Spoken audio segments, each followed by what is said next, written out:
Olá, Orientando o Direito está no ar. E hoje nós temos o privilégio de receber aqui nos estúdios da TV Canal 20 o professor Paulo Hermano Soares Ribeiro, que é estudioso do direito de família, autor de alguns livros sobre o assunto, leciona essa área de famílias e sucessões e, em parceria com o professor Edson Pires da Fonseca, acaba de escrever e publicar um livro falando sobre casamento na perspectiva civil constitucional.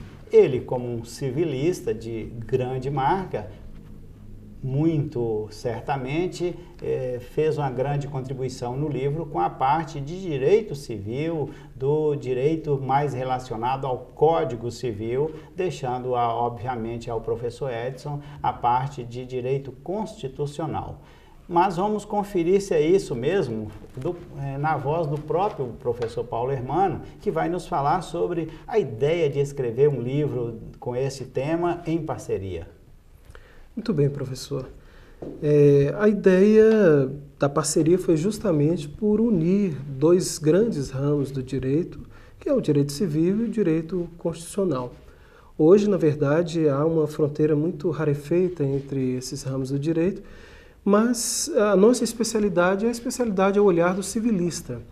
Daí a enorme contribuição do professor Edson Pires para trazer influxo do direito constitucional nesse tema que está na ordem do dia, que é tema que interessa a todos e com certeza o livro traz uma perspectiva que é útil para todo mundo, desde o operador do direito, o estudante do direito, até o cidadão comum que eu gostaria de conhecer desses institutos. Muito bem, a obra ela faz uma pesquisa profunda sobre os temas que se propõem, casamento e divórcio.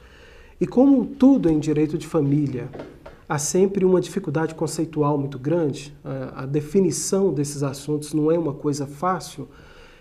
Na medida que nós vamos conceituando e criando fronteiras, nós estabelecemos situações históricas, né? O conceitos em direito de família sofre reajustes históricos com o tempo. E esses reajustes acabam criando constrangimentos e trazendo uma face nova da cultura, uma face nova da sociedade, como ela se apresenta naquele dado momento histórico. Então nós principiamos o livro através dessa perspectiva de uma evolução histórica do casamento, desde o período anterior ao Código Civil brasileiro, que nós chamamos de período pré-codificado, aí grandemente influenciado pelo direito romano, pelo direito germânico, pelo direito canônico, tudo isso através do filtro do direito português, que chegou para a gente através das ordenações filipinas, que vigoraram no Brasil por um período longo, muito mais tempo do que em Portugal, por exemplo. As ordenações filipinas, que eram legislação portuguesa, vigoraram no Brasil por um período maior que em próprio Portugal.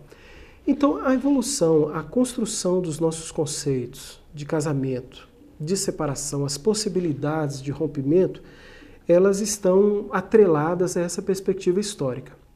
Nós examinamos isso no livro, nesse período, avançamos para o período codificado, período do Código de 1916, com o Código mesmo e toda a legislação ordinária que gravitou em torno do Código Civil, até chegarmos na Constituição Federal de 1988, que foi o que lançou as bases do moderno direito de família que nós temos. Mas nem ela, nem a Constituição de 88 finalizou com essa perspectiva. Aliás, é muito provável que essa perspectiva do direito de família não finalize nunca, porque é algo íntimo da sociedade. E isso está sempre em evolução, as pessoas estão sempre mudando de ideia a respeito de alguma coisa, admitindo novos paradigmas, novas paisagens que antes não admitiam. Então, posteriormente à Constituição de 88, nós tivemos a Emenda Constitucional 66, que foi uma revolução na matéria de casamento e divórcio, e o livro busca exatamente fazer essa linha histórica, enfrentar os problemas oriundos da Emenda Constitucional 66, resolver as questões que surgiram e outros problemas que nós imaginamos que possam surgir, enfrentar esses problemas e apresentar as soluções que nós julgamos coerentes com o direito civil na perspectiva da Constituição Federal. Professor Paulo, você tem falado bastante de Constituição influenciando o direito civil. Nós sabemos que a Constituição foi alterada por esta emenda constitucional número 66 em julho de 2010. Eu gostaria que você fizesse uma comparação como era antes da emenda constitucional, como que a Constituição e como que a lei tratava o casamento e o divórcio e a separação, e depois desta emenda, quais foram as mudanças mais radicais que aconteceram nessa área. Perfeito. Olha, antes da emenda constitucional 66, ou melhor, um pouco mais antes, né? Um pouco antes ainda, nós tínhamos no Brasil a perspectiva de que o casamento era indissolúvel. E o casamento era indissolúvel a partir da Constituição de 46 por conta de uma norma constitucional que assim dizia, assim declarava. Casamento é igual à família. Ou melhor, a família só se realiza, só acontece no direito por via do casamento. E esse casamento é indissolúvel, ele não pode terminar. É uma perspectiva grandemente influenciada pela perspectiva religiosa, né? A Igreja nos ensinou isso, que o casamento é um sacramento onde há participação direta da divindade. Então, o que Deus uniu, o homem não deve separar, e nessa perspectiva nós encaramos, o legislador encarou o casamento no período do Código Civil de 1916 até a década de 70. Com a década de 70, na década de 70, nós tivemos uma emenda constitucional que introduziu no Brasil a possibilidade do divórcio vincular. O que é isso? Antes de 1970, nós tínhamos a possibilidade da separação, que à época chamávamos até de desquite. O indivíduo poderia se desquitar. Ele estava casado, não lhe interessava mais a continuação do casamento, ou ambos não se interessavam mais, então ele se desquitava. O desquite rompia com a sociedade conjugal, que são o regime de bens, a mútua assistência, a fidelidade recíproca, a coabitação, mas mantinha íntegro o vínculo conjugal, que era aquele liame último que reunia marido e mulher, de forma que eles não podiam se casar novamente. Ou seja, eles estavam separados, desquitados, né, a terminologia da época, mas por não estarem divorciados, eles não poderiam se casar novamente, estavam presos um ao outro. E isso acabou gerando no Brasil uma cultura das uniões desformalizadas. O que é isso? O indivíduo não podia se casar novamente, e ele já tinha um casamento desfeito, e se ele se apaixonasse de novo, a única saída que ele tinha é de se unir com aquela pessoa que ele agora amava em uma entidade familiar desformalizada. Daí o que nós temos aí de concubinato, pessoas que se dizem amigadas, amancebadas, juntadas. Essas expressões, toda uma cultura toda nossa criada em torno da impossibilidade de um novo casamento.